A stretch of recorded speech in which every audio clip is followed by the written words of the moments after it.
WordPress Manager хэсгээс WordPress хэрхэн суулгах вэ?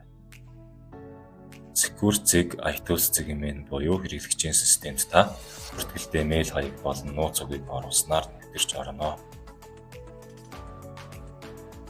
За хэрэглэгчийн системд орсноор таны идэвхитэй үйлчилгээнүүд харагдана.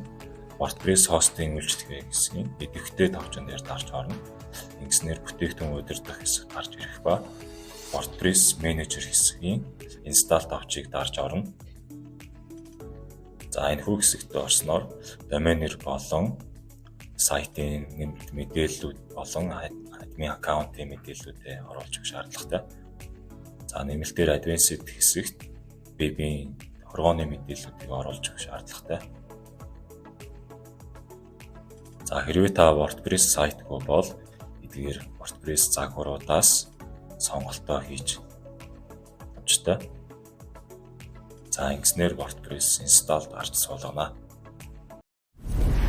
iTools хязгааргүй боломж.